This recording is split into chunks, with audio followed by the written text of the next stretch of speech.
Chuck Norris drove steadily down the highway, the hum of his truck's engine blending with the sounds of the evening.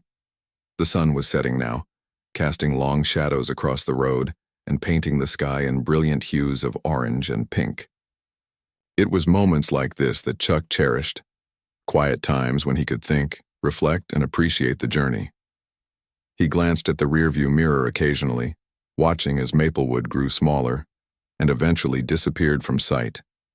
Though he had only been there for a short time, the town had left its mark on him. Harold Jenkins, Linda May, and the rest of the townsfolk, they weren't just faces he'd met along the way. They were reminders of why he traveled, why he always stopped when someone needed help. People mattered. Their stories mattered. And sometimes all it took was one act of kindness or courage to change everything. As the miles rolled by, Chuck thought about Razor and his gang. He didn't harbor anger toward them. Instead, he felt a kind of quiet hope. Razor had made a choice that night, to leave Maplewood and never return. Whether he kept his promise remained to be seen, but Chuck believed that people could change if given the chance. Maybe Razor would remember the lesson he'd learned and find a better path forward. Or maybe he wouldn't. Either way, Chuck had done what he set out to do. He had protected the innocent and reminded everyone that respect couldn't be taken lightly. The highway stretched endlessly ahead, flanked by rolling hills and wide-open fields. Occasionally, Chuck passed other travelers, an RV heading in the opposite direction, a farmer driving a tractor home after a long day's work. But for the most part, the road was empty. This solitude suited him. He enjoyed the simplicity of life on the road. No distractions, no complications, just the rhythm of the wheels turning beneath him. Chuck often thought about the places he'd visited and the lives he'd touched during his travels. Some memories stood out more than others. A young boy learning self-defense in a small gym, a struggling single mother finding strength she didn't know she had, a community coming together after tragedy. Each story was unique, yet they shared a common thread: resilience. No matter where he went, Chuck found that people were capable of incredible things when they stood together. Tonight, though, his thoughts lingered on Harold. There was something special about the old man, a quiet dignity that came from years of service and sacrifice. Harold had fought for his country, and then returned home to build a good life in Maplewood. Even after being attacked and humiliated, he hadn't let bitterness consume him. Instead, he had risen above it, inspiring those around him to do the same. Chuck smiled faintly as he remembered Harold's words. "You're welcome to stay as long as you want." It was tempting, of course. Maplewood was the kind of place where anyone could feel at home. But Chuck knew his journey wasn't over. There were other towns, other people who might need a helping hand, or even just a reminder that they weren't alone. Back in Maplewood, life continued to improve. The absence of Razor and his gang allowed the town to breathe easier, and the renewed sense of safety brought people closer together. Neighbors checked on each other more often, local businesses thrived, and children played freely without fear. Even Harold noticed how much lighter everyone seemed, as if a weight had been lifted from their shoulders. One morning, Harold decided to visit the cemetery again. It had become a habit since Chuck's departure, a way to honor the veterans buried there and reflect on the lessons he'd learned. As he walked among the graves, Harold paused in front of the monument dedicated to those who had served. He placed a hand gently on the stone, feeling a deep connection to the men and women whose names were engraved below. "Thank you," Harold whispered, not sure if he was speaking to the spirits of the fallen or simply giving voice to his gratitude. For everything. When he finally turned to leave, Harold spotted Margaret standing near the entrance. She waved cheerfully, holding a basket filled with fresh bread and fruit. "I thought you might like some company," she said, joining him. "And I brought snacks." Harold laughed, shaking his head. "You're too kind, Margaret." They sat together under a large oak tree, sharing food and conversation. Margaret talked about her plans to expand the bakery, while Harold shared stories from his youth. Neither of them mentioned Chuck directly, but his presence lingered in their words, in the way they spoke of hope, resilience, and the power of standing up for what was right. Meanwhile, Chuck's truck carried him farther and farther away from Maplewood. The landscape changed subtly as he drove, shifting from open fields to dense forests and then to rocky cliffs overlooking sprawling valleys. Each new view reminded him of how vast and varied the world was, and how much there was still to explore. As night fell, Chuck pulled off the highway and parked near a secluded overlook. The stars were beginning to appear in the darkening sky, twinkling like tiny lanterns. He climbed out of the truck and stood for a moment, taking it all in. The air was crisp and cool, carrying the faint scent of pine trees.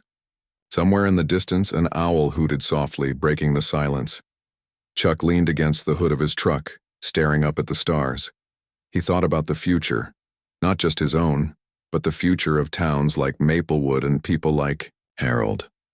The world wasn't perfect, and it probably never would be. But as long as there were good people willing to stand up for what was right, there was always hope. After a while, Chuck climbed back into his truck and started the engine.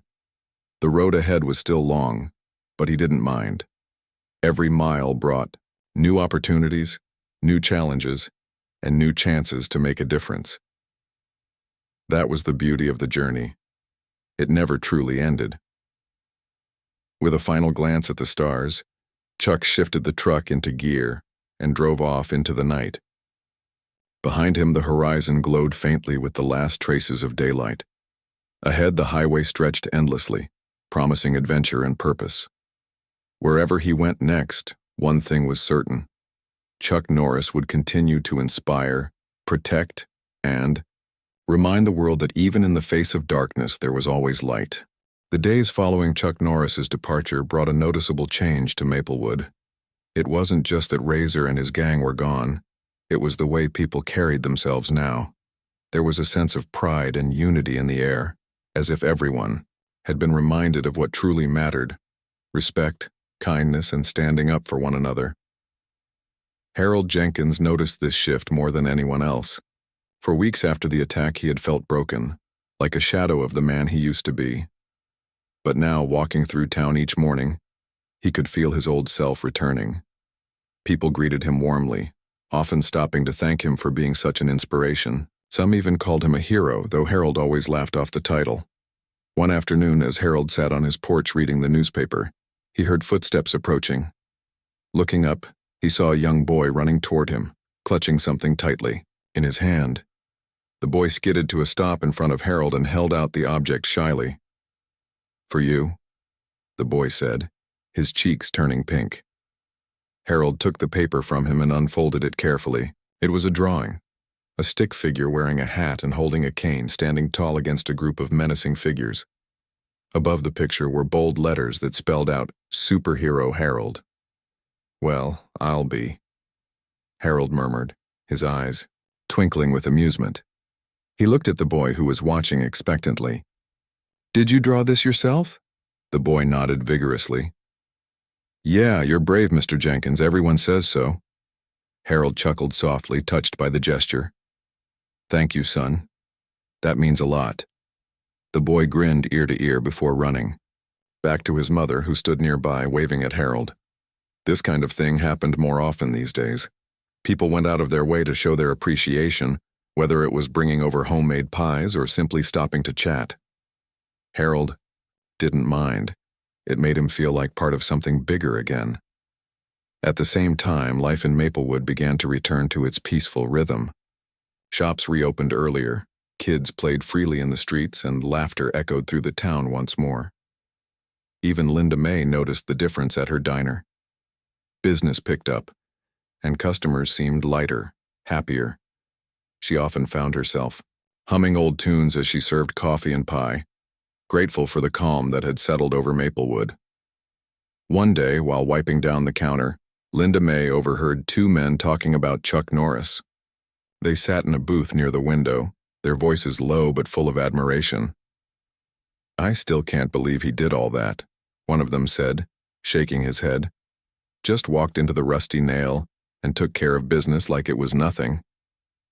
The other man nodded. "He's not like us, you know. Guys like him don't come around every day." Linda May smiled to herself. remembering the quiet stranger who had stopped by her diner just days ago. To her, Chuck hadn't seemed extraordinary, not in the flashy, larger-than-life way people described him. Instead, he'd been humble, thoughtful, and determined. She wondered where he was now and hoped he knew how much he'd changed their little town. Back on the road, Chuck Norris drove steadily toward his next destination. The highway stretched endlessly ahead, lined with fields of golden, grass swaying gently in the breeze. He preferred traveling alone. It gave him time to think, to reflect on the places he'd visited and the people he'd met along the way. As he drove, Chuck thought about Harold and the others in Maplewood. They weren't extraordinary in the traditional sense. They weren't famous or wealthy or powerful, but they had something far more valuable: heart. They cared about each other, supported one another, and worked together to make their town a better place.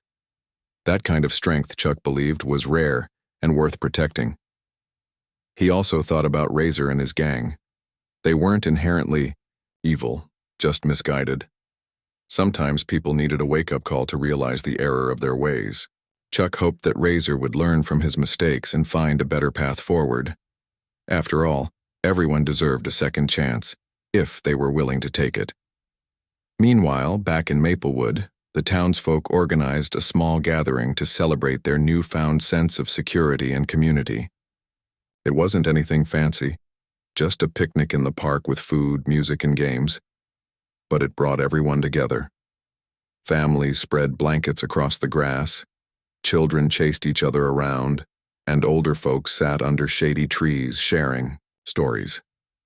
Harold attended the picnic, sitting with a group of friends who had insisted he join them. As the afternoon wore on, someone suggested making a toast. Margaret, the bakery owner, stood up, holding a glass of lemonade high. "To Harold," she announced, her voice ringing clear, "and to everyone who reminds us what it means to stand strong and stick together." Everyone cheered, raising their glasses in agreement. Harold blushed slightly, feeling both proud and humbled. He raised his own glass and offered a simple response: "To Maplewood." Afterward, as the sun began to set, Harold wandered over to a quiet corner of the park. He looked out at the horizon, thinking about everything that had happened. Though he missed Chuck's presence, he knew the man had left behind something important, a reminder that even in the darkest moments there was always hope. That night, as Harold lay in bed, he reflected on the lessons he'd learned. Life wasn't always fair, and bad things sometimes happened to good people. But those challenges could also bring out the best in others. They could unite communities, strengthen bonds, and inspire acts of courage and kindness. Before drifting off to sleep, Harold whispered a silent thank you to Chuck, to his neighbors, and to the spirit of Maplewood itself. Tomorrow would be another day, filled with possibilities and promise. And no matter what came next, Harold knew he wouldn't face it alone. After leaving the Rusty Nail, Chuck felt a strange mix of satisfaction and quiet resolve. He had done what he came to do, taught Razor and his gang a lesson they wouldn't soon forget. But something about the whole situation lingered in his mind. It wasn't just about punishing bad behavior. It was about honoring the people who deserved better. People like Harold Jenkins. As he drove through Maplewood, the town seemed quieter than before. The streets were nearly empty now, with only a few cars passing by. Most residents were probably at home, settling down for the evening. Chuck glanced at the clock on his dashboard. It was getting late, but there was one more thing he wanted to do before leaving town. He parked his truck near the edge of town, where the local cemetery lay nestled between rolling hills and tall oak trees. The gates creaked softly as he pushed them open and stepped inside. The air was cool and crisp, carrying the faint scent of freshly cut grass. Rows of headstones stretched out before him, each one marking the final resting place of someone who had once called Maplewood home. Chuck walked slowly among the graves, reading the names etched into the stone. Some were familiar to him from stories Harold had shared earlier that day. Others belonged to people he'd never met, but whose sacrifices spoke volumes. Near the center of the cemetery stood a modest monument dedicated to veterans. Its inscription read, "In loving memory of those who served." Beneath it were plaques listing the names of soldiers who had fought in wars long past. Chuck stopped in front of the monument, bowing his head slightly. This was why he had come here, to pay his respects not just to Harold but to all the men and women who had given so much for their country. They weren't just names on a plaque or dates carved into stone. They were fathers, sons, brothers, and friends. Heroes who had stood up when it mattered most. For several minutes, Chuck stood silently, lost in thought. He remembered his own days in uniform, the camaraderie and the sacrifices. Though his life had taken a different path since then, he still carried those memories with him wherever he went. And tonight, standing in this quiet cemetery, he felt a deep connection to the spirits of those buried here. When he finally turned to leave, the sun was almost completely gone, leaving only streaks of color across the darkening sky. As he made his way back to his truck, Chuck noticed an older couple walking hand in hand through the cemetery. They nodded politely as they passed, their faces lined with age but filled with kindness. Chuck tipped his hat to them, feeling a renewed sense of purpose. Back in town, word of what had happened at the Rusty Nail spread quickly. By morning, everyone knew that Razor and his gang had been humiliated and driven out of Maplehome. No one was sure exactly how it had happened. Some said it was a miracle, while others whispered that Chuck Norris himself had stepped in. Either way, the town breathed a collective sigh of relief. Harold woke up early the next day, feeling lighter than he had in weeks. For the first time since the attack, he decided to take his usual morning walk. As he strolled down Main Street, he noticed the townsfolk going about their business with smiles on their faces. At the bakery, Margaret greeted him warmly, offering him a free pastry on the house. Across the street, a young boy waved excitedly, calling out, "Hi, Mr. Jenkins." It was clear that something had shifted in Maplewood overnight. The fear that Razor's gang had brought with them was gone, replaced by a renewed sense of safety and pride. Harold couldn't help but smile as he continued his walk, savoring the fresh air and the warmth of the rising sun. Later that afternoon, Harold sat on his porch, watching the world go by. He thought about Chuck and wondered where the man might be now. Had he already left town? Or was he still somewhere nearby, quietly observing the changes he'd helped bring about? Just then, a familiar truck pulled up in front of Harold's house. Chuck stepped out wearing the same calm expression he always did. Harold stood up, leaning on his cane, and waved. "I didn't think I'd see you again," Harold said, his voice tinged with gratitude. Chuck smiled. "I told you I'd stick around long enough to make sure everything was okay." Harold nodded, gesturing for Chuck to sit with him on the porch. "Well, things are definitely better now, thanks to you." They talked for a while, sharing stories and reflecting on the events of the past few days. Harold mentioned how the town seemed to have come together after the incident, with neighbors checking in on each other and looking out for one another. Chuck listened intently, nodding occasionally. "You know," Chuck said after a pause, "a lot of good can come from tough situations. Sometimes all it takes is one person standing up to remind everyone else what really matters." Harold chuckled, softly. "Sounds like you've done this sort of thing before." Chuck shrugged modestly. "Let's just say I've learned a thing or two over the years." As the conversation wound down, Harold leaned back in his chair, feeling content for the first time in a long while. He glanced at Chuck, who was gazing out at the street with a thoughtful expression. "You're welcome to stay as long as you want," Harold offered. "We could use someone like you around here." Chuck smiled but shook his head. "I appreciate the offer, but my journey isn't finished yet. There are other places that need visiting, and other lessons that need teaching." Harold understood. He didn't press the matter further. Instead, he simply extended his hand, which Chuck shook firmly. "Thank you," Harold said sincerely. "For everything." "No thanks needed," Chuck replied. "Take care of yourself, Harold." With that, Chuck climbed back into his truck and drove off, disappearing down the road just as quietly as he had arrived. Harold watched until the taillights faded from view, then settled back onto his porch, feeling a profound sense of peace. Meanwhile, Chuck drove steadily toward the highway, ready to continue his cross-country trip. Behind him, Maplewood grew smaller in the rearview mirror, but its spirit stayed with him. He knew he had made a difference, not just for Harold, but for the entire town. And that knowledge was enough to keep him moving forward, knowing there were always more corners of the world that could use a little hope and justice. The Rusty Nail wasn't the kind of place most people went to unless they were looking for trouble, or trying to avoid it altogether. It was located on the outskirts of Maplewood, far enough from the main streets that its noise wouldn't disturb the townsfolk. Inside, the air was thick with smoke and the smell of spilled beer. Neon signs flickered weakly on the walls, casting colorful shadows across the floor.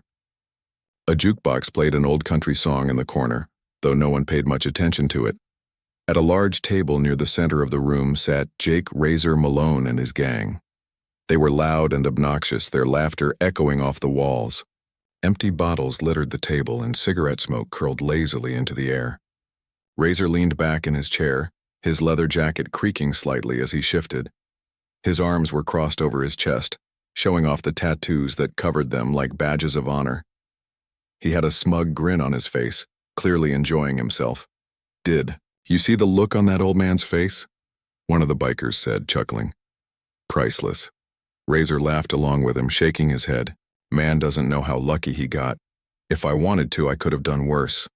The others nodded in agreement, egging each other on with stories of past fights and reckless stunts. To them, the attack on Harold Jenkins was just another notch in their belt, a way to prove they were untouchable. They didn't care about consequences or respect. All they cared about was power. But their celebration was short-lived. Without warning, the door swung open, letting in a gust of cool night air. Everyone turned to see who had entered, expecting it to be another drunk patron or maybe even someone foolish enough to start trouble. Instead, they saw Chuck Norris. He stood there calmly, his hands resting lightly at his sides. He wore his usual outfit, a simple leather jacket, dark jeans, and sturdy boots. His expression was unreadable, neither angry nor amused. But there was something about him that demanded respect. The room fell silent almost immediately, the jukebox now the only sound breaking the stillness. "Well, well," Razor drawled, leaning forward in his chair. "Looks like we got ourselves a visitor." He smirked, sizing Chuck up. "You lost, buddy?" Chuck didn't respond right away. He scanned the room slowly, taking in every detail, the bikers' positions, the exits, the weapons casually placed on the table. Then finally he spoke. His voice was calm and steady, carrying just enough authority to make everyone listen. "I'm not lost," he said simply.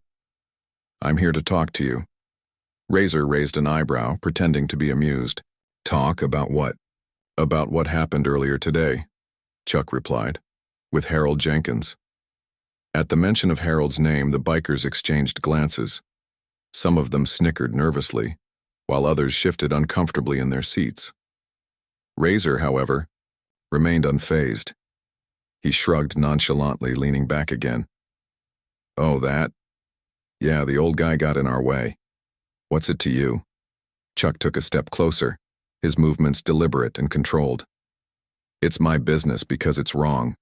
You don't treat people like that, not veterans, not anyone." Razor rolled his eyes, clearly unimpressed. "Listen, pal, I don't know who you think you are, but you're outnumbered here. Walk away while you still can." Chuck didn't flinch. Instead, he gave Razor a faint smile, one that sent a chill down the spines of everyone watching. "I'm not here to fight all of you," he said evenly. "Just you." For a moment, Razor looked confused, as if he couldn't believe what he'd just heard. Then he burst out laughing, slapping the table with his hand. The rest of the gang joined in, their voices filling the room once more. "You hear that, boys?" Razor said between laughs. "This guy thinks he can take me on." Chuck didn't say anything. He simply stood there, waiting. When Razor finally calmed down, he gestured toward Chuck with a dismissive wave. "All right, tough guy," he sneered. "Let's see what you've got." Before anyone could react, Chuck moved. In a flash, he closed the distance between himself and Razor, grabbing the arm of one biker who tried to stand in his way. With a quick twist, he disarmed the man, sending his knife clattering to the floor. Another biker lunged at him from behind, but Chuck ducked under the punch and delivered a sharp elbow to the man's ribs, dropping him instantly. The chaos erupted quickly. Chairs scraped against the floor as the bikers scrambled to their feet, shouting curses and threats. But Chuck was already ahead of them. He flipped a nearby table onto its side, using it as a shield to block incoming attacks. One biker swung a pool cue at him, but Chuck caught it mid-swing, yanking it out of the man's hands and snapping it in half with ease. Amidst the commotion, Razor tried to sneak away, hoping to avoid the confrontation entirely. But Chuck noticed. Without hesitation, he leapt over the overturned table and landed squarely in front of Razor, cutting off his escape route. Razor stumbled backward, his bravado crumbling under the weight of Chuck's piercing gaze. "Where do you think you're going?" Chuck asked, his tone deceptively calm. Razor swallowed hard, his confidence faltering. "Look, man, I didn't mean—" "You meant exactly what you did," Chuck interrupted, "and now you're going to answer for it." Before Razor could respond, Chuck struck. A single roundhouse kick sent the biker sprawling to the ground, groaning in pain. The rest of the gang froze, unsure of what to do next. One by one, they began backing away, realizing they were no match for this stranger. Within minutes, the fight was over. The bikers lay scattered across the floor, some unconscious, others too injured to move. Razor was the only one left standing, barely. He cowered against the wall, clutching his side and staring up at Chuck with wide, fearful eyes. Chuck knelt. Down in front of him, his expression unreadable. "Here's the deal," he said quietly. "You don't come back to this town, ever. And if I hear about you causing trouble anywhere else, I'll find you. Understand?" Razor nodded frantically, too terrified to speak. Chuck stood up, brushing off his hands as if nothing had happened. The few remaining patrons in the bar watched in stunned silence, unable to believe what they'd just witnessed. As Chuck walked toward the door, he paused briefly and glanced back at the defeated bikers. "Respect matters," he said firmly. "Don't forget that." Then he stepped outside, leaving the rusty nail in shambles behind him. Back at Harold's house, the elderly man was still sitting on his porch when Chuck returned. He looked up in surprise, noticing the slight dusting of dirt on Chuck's jacket. "What happened?" Harold asked, concern evident in his voice. Chuck smiled reassuringly. "Nothing to worry about. Let's just say Razor and his crew won't be bothering you or anyone else in this town again." Harold stared at him for a long moment, then let out a soft laugh. "You really are something else, aren't you?" Chuck shrugged modestly, just doing what needed to be done. Though Harold wanted to ask more questions, he decided against it. Instead, he thanked Chuck sincerely, knowing deep down that he owed him more than words could express. As the night grew darker, Chuck prepared to leave Maplewood. Before driving away, he stopped by the local cemetery to pay his respects to the veterans buried there. It was a small gesture, but one that meant the world to Harold and to the spirit of the town itself. By the time Harold was recovering at home, news of the biker attack had reached nearly every corner of Maplewood. People whispered about it in shops, at bus stops, and even over the phone. Everyone felt angry, not just because of what happened to Harold, but because it symbolized something bigger. This wasn't just an isolated incident. It was a challenge to the peace and safety of their little town. Farther down the highway, however, someone who hadn't heard the news yet was heading toward Maplewood. That someone was Chuck Norris. He wasn't planning anything special, just taking a quiet detour during his cross-country road trip. His plan was to stop somewhere for a bite to eat, stretch his legs, and then continue on his way. Little did he know that fate had other plans. Chuck pulled into the parking lot of a small diner called Linda's Place. It was one of those classic diners you'd find in any small town.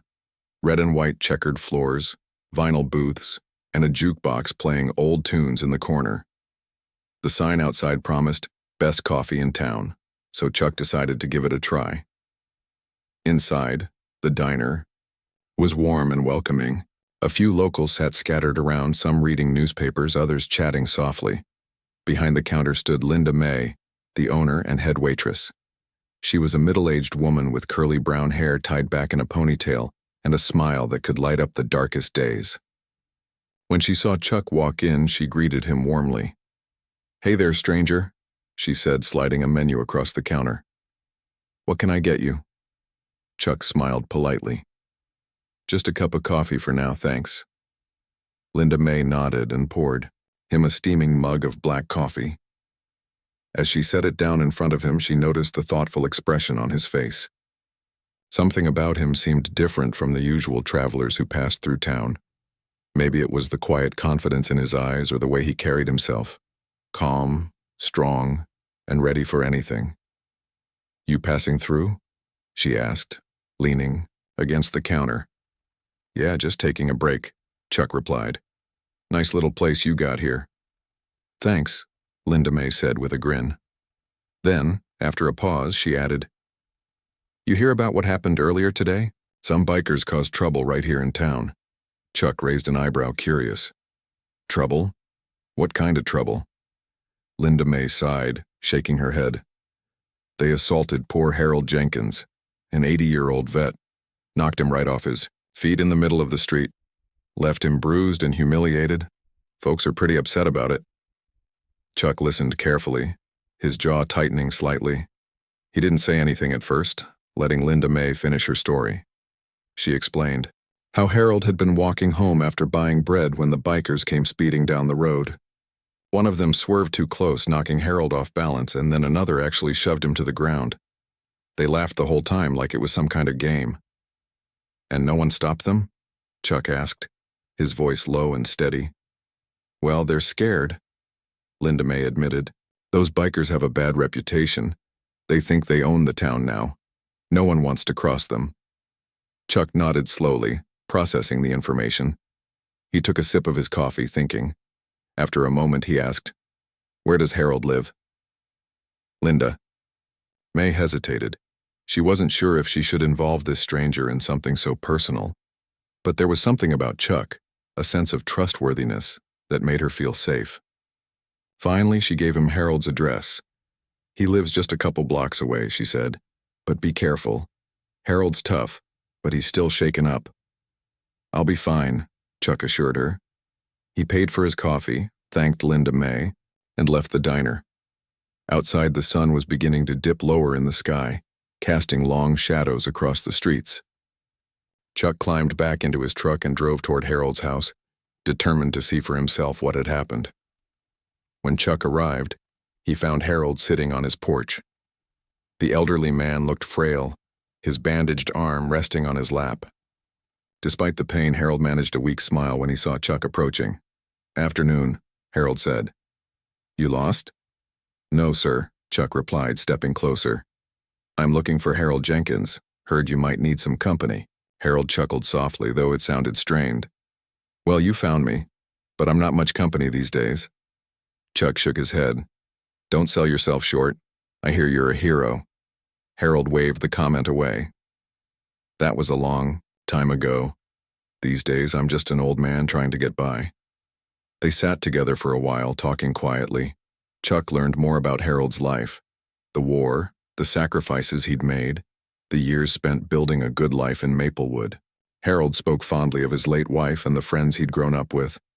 But beneath the nostalgia, there was sadness. The attack had left him feeling powerless, like he didn't belong anymore.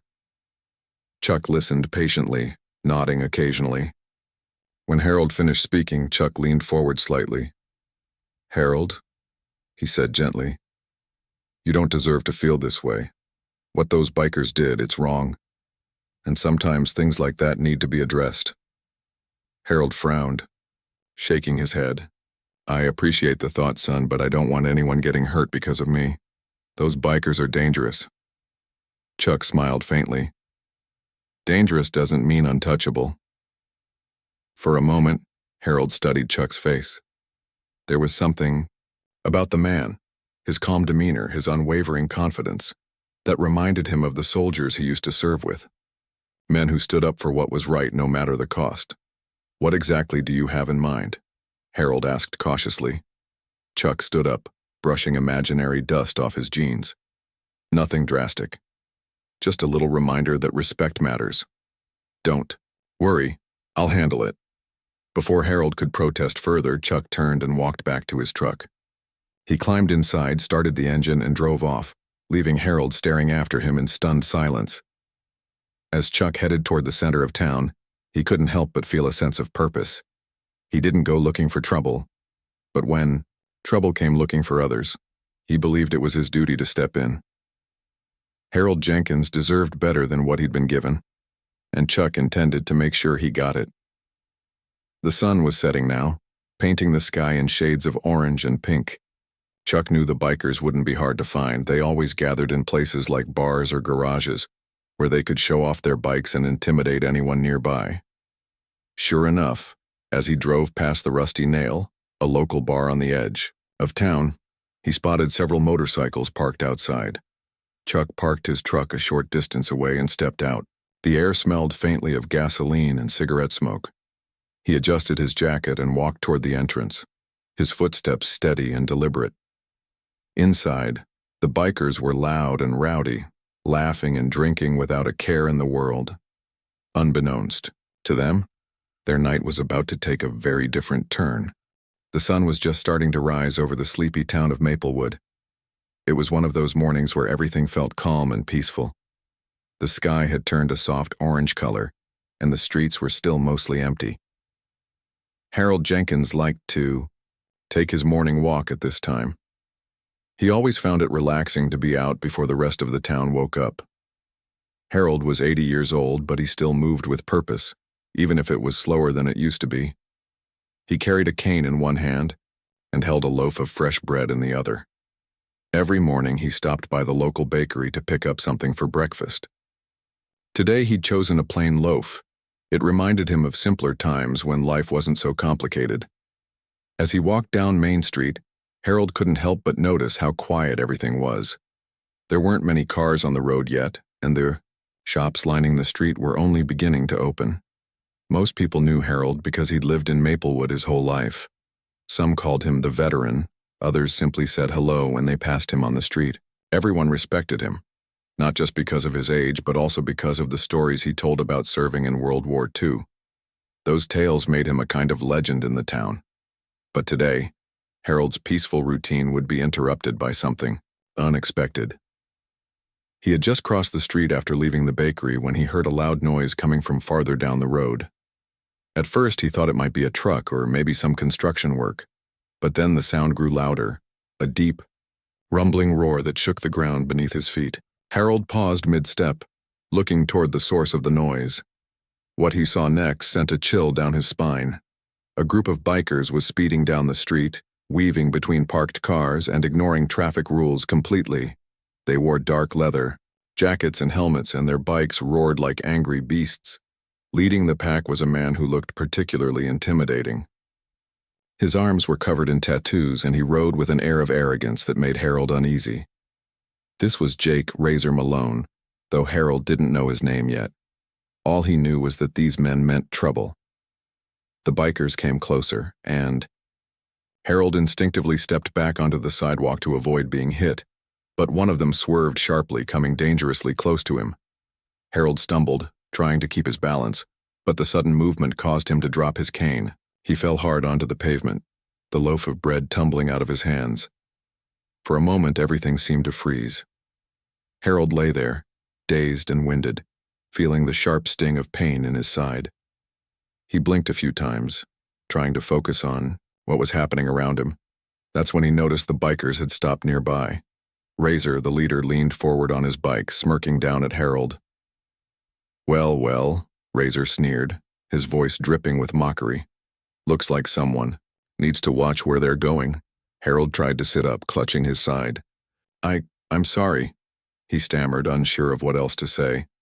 "I didn't mean to get in your way." Razor laughed loudly, and the other bikers joined in. "Didn't mean to? You're just standing there like a bump on a log." He gestured, dramatically, pretending to act surprised. Then, without warning, one of the bikers got off his motorcycle and walked over to Harold. Before anyone could react, he gave Harold a rough shove, pushing him back onto the ground. Harold gasped in pain, his breath catching in his throat. He looked up at the biker, confusion and fear written all over his face. "Why are you doing this?" he asked weakly. Because we can, Razor replied coldly. He revved the engine of his bike, drowning out any further protests. With a final laugh, he signaled to his crew and they sped off down the street, leaving Harold lying helpless on the pavement. A few moments passed before anyone dared approach. Margaret, the owner of the bakery, rushed out first, followed by a young couple who had been watching from across the street. "Harold, are you okay?" Margaret knelt beside him, her face filled with concern. "I'll be fine," Harold muttered, though his voice trembled. He accepted Margaret's help to stand up, wincing as he put weight on his injured leg. Someone picked up his cane and handed it back to him, while another person retrieved the loaf of bread he'd dropped. Word of the incident spread quickly through Maplewood. By the time Harold limped home, nearly everyone in town had heard about what had happened. People were outraged, not just because of the attack itself, but because it had targeted someone as beloved as Harold. Over coffee and conversations, they debated what could be done. No one wanted troublemakers like Razor and his gang hanging around their peaceful little town. Meanwhile, Harold sat alone in his living room, staring blankly at the wall. His body ached, but it was the humiliation that hurt the most. He hadn't felt this vulnerable since his days in the war, and it brought back memories he'd rather forget. For the first time in years, Harold wondered if he truly belonged in this world anymore. Little did he know, however, that help was already on its way. Farther down the highway, a lone figure drove steadily toward Maplewood. This stranger wasn't looking for trouble, but sometimes trouble finds you anyway. And when it did, Chuck Norris never backed down.